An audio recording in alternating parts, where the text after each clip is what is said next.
Olá, sou a doutora Isabel Silva e vim conversar com vocês sobre a obesidade. A obesidade é uma situação que preocupa a todos nós nessa modernidade. Atinge todos os países, todas as populações, e a frequência dela é muito grande, tá? E com ela, traz, né, ou ela desencadeia, ou ela abre as portas para outras doenças. Por isso que todo mundo fala muito sobre obesidade. Vai dar alterações vasculares, vai dar alterações pancreáticas, ósseas e assim vai. O tecido adiposo serve para alguma coisa? Até agora a gente falou mal dele, né? O tecido adiposo, ele é uma forma de armazenamento de energia, tá? Então ele não é ruim, ele é bom, mas quando em excesso vai nos prejudicar.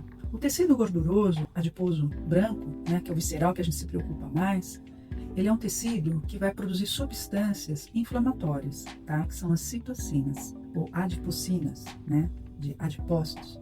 Então, células de gordura são chamadas adipócitos. Então, a gente chama elas de citocinas ou de adipocinas, tá? Essas citocinas inflamatórias, elas vão atuar sobre todo o nosso corpo, causando danos. Vamos começar pelo músculo esquelético, que é o maior tecido no nosso corpo. Quando as citocinas entram no músculo esquelético, o que ele vai fazer? Eles vão lá, eles vão no núcleo celular, dando um comando, eles vão intervir na função do núcleo, do músculo esquelético. O músculo esquelético é que nos faz movimentar, tá? Todo o nosso corpo, tá bom? Então, quando ele entra lá, ele vai lá no núcleo da célula e ele manda, ou ele inibe, tá? Vamos dizer assim, a formação muscular. Ele atrapalha a formação proteica do músculo. Então, o que acontece? A pessoa tem dificuldade de desenvolver a sua musculatura. Ele tende a uma atrofia muscular. Então, já começamos com o problema. Essas citocinas dentro da célula muscular, elas também vão intervir, ou melhor, vão atuar, tá, no mecanismo da insulina, propiciando o aparecimento da resistência insulínica. Vamos entender melhor como funciona isso. Quando eu me alimento, esse alimento vai se tornar uma glicose, tá? Vamos dizer assim, de modo geral. Todos os alimentos que a gente come vai virar nosso combustível, que é a glicose. A glicose seria para entrar dentro da célula e gerar energia ou ser estocada. Isso seria o caminho ideal, tá? Ou estocar ou gerar energia em forma de ATP. Quando eu tenho um processo inflamatório bem significativo no meu corpo, gerado pelas células de gordura dos adipócitos, tá? Na minha região abdominal, o que vai acontecer? As citocinas vão impedir que a insulina exerça seu papel adequado no músculo esquelético, que deveria ser como? Vou descrever qual que seria o normal.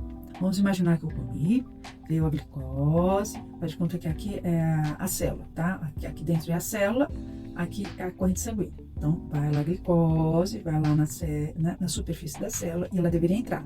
Só que ela só entra com a ajuda da insulina. A insulina vai se ligar em outro ponto e vai abrir uma portinha para que ela entre. Como que é essa portinha? Toda vez que a insulina vem na superfície do músculo esquelético, ele vai mandar uma sinalização interna dentro da célula, que vai ativar uma partícula chamada GLUT4. Esse GLUT4 vai lá para cima, na superfície, onde está a glicose tentando entrar, e vai abrir a portinha e a glicose vai entrar. E aí vai nutrir a célula, vai formar reserva de energia, vai formar energia, vai ficar todo mundo feliz.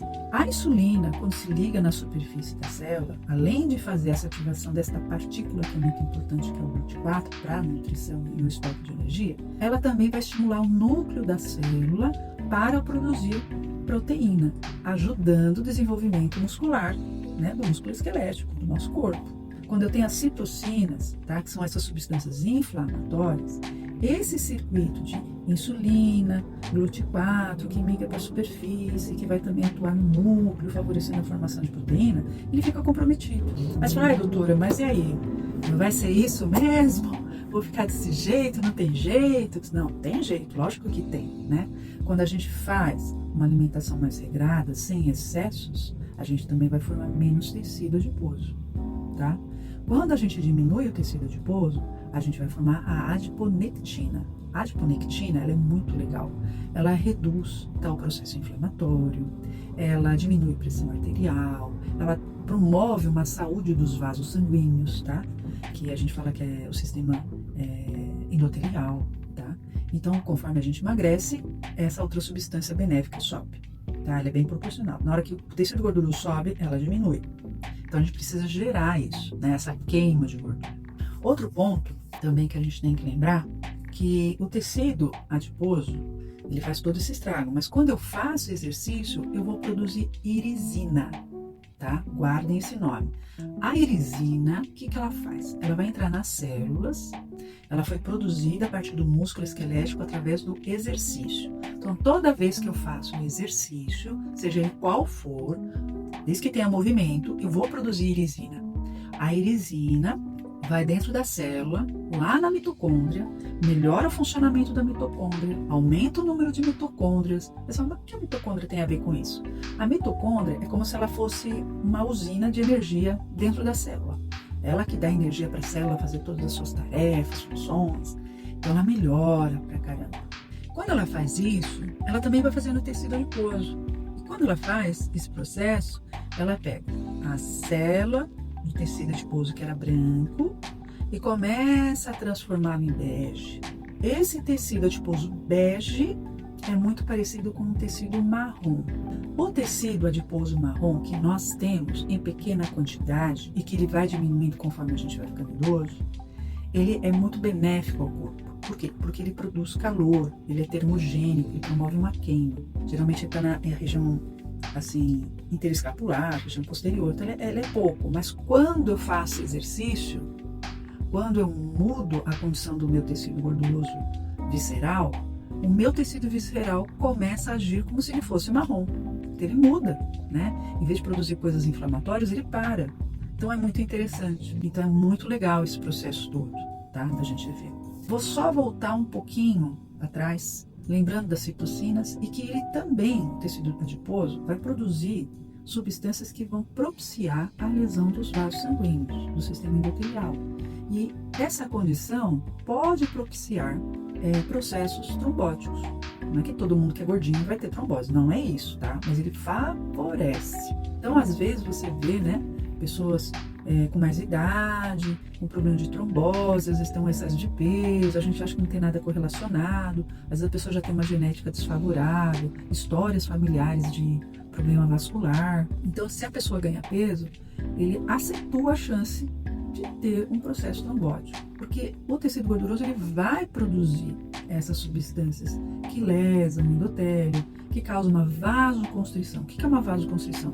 Em vez do vaso estar relaxado, passando sangue tranquilo, ele começa a faz uma constrição, então ele passa mais apertadinho. Então dá hipertensão, dificulta a circulação.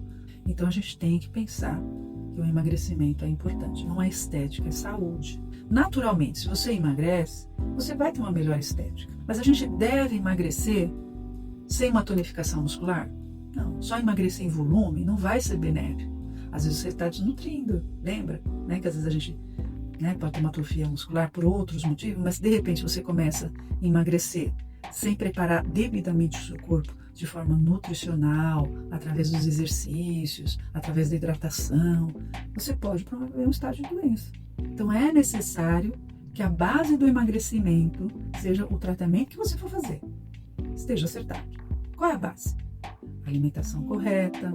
Então tem que ter um nutricionista para te orientar direitinho, um bom nutricionista. Você precisa estar hidratado, você precisa ter um exercício, ok? Para essas coisas todas. Aí eu gostaria que vocês pensassem na nossa conversa que a obesidade ela tem várias outras coisas, né? Que vão envolver. É um assunto muito interessante. E que vocês reflitam, que essas informações possam agregar coisas boas para vocês e que vocês possam fazer melhores escolhas na sua vida. Tá bom? Até mais.